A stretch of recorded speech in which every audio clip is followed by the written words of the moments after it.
정부가 원자력 발전을 포함한 한국형 녹색 분류체계 개정안을 20일 공개했습니다.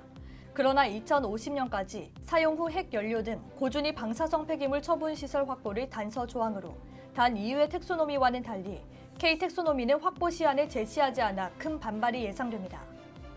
특히 지난 2005년 경주 시민들이 중저준위 폐기장을 받아들여주면 2016년까지 고준위 방사성 폐기물을 반출하겠다는 정부의 약속만 믿고 고준위 방사성 폐기물을 임시 보관했다가 아직까지도 고준위 방사성 폐기물을 떠안고 있는 경주시 입장에서는 불만족스러운 결과라는 분석이 나오고 있는데요.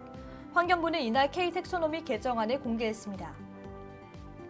K텍소노미는 특정 기술이나 산업활동의 탄소 중립을 위한 친환경에 포함되는지에 대한 가이드라인입니다. 앞서 EU는 지난 7월 6일 천연가스와 원자력 발전을 텍소노미에 포함하기로 최종 결정한 바 있어 윤석열 정부가 논의 중이던 K텍소노미도 EU의 결정에 영향을 받을 것으로 예상됐습니다.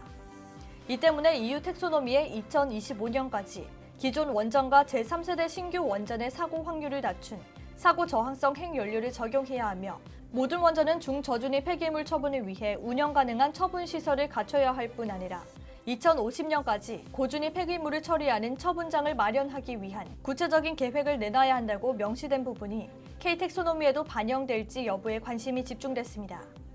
그러나 환경부는 중저준위 방사성 폐기물 처분 시설을 보유하고 방사성 폐기물 관리 기금과 원전 해제 비용도 모두 갖춰야 녹색 분류 체계로 분류될 수 있도록 규정하면서도 사용 후 핵연료 등 고준위 방사성 폐기물 처리장에 대해선 확보 시한을 제시하지 못했습니다.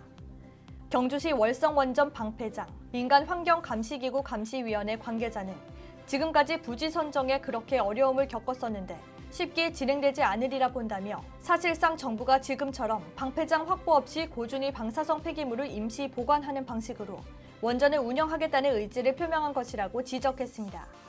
그러면서 원전이 K텍소노미에 포함된 것은 경주시 입장에선 긍정적일 수 있지만 고준위 방사성 폐기물 처리 문제는 반드시 짚고 넘어가야 할 일이라며 매번 맥스터를 증설하는 방법으로 돌려 막을 수는 없다고 강조했습니다. 경주시 관계자는 고준위 방사성 폐기물을 임시 보관하고 있는 경주시 입장에서 고준위 연구 처분 시설 마련은 조속히 진행돼야 할 일이라며 중저준위 방사성 폐기물과 고준위 방사성 폐기물은 같은 지역에 보관돼서는 안 된다고 말했습니다.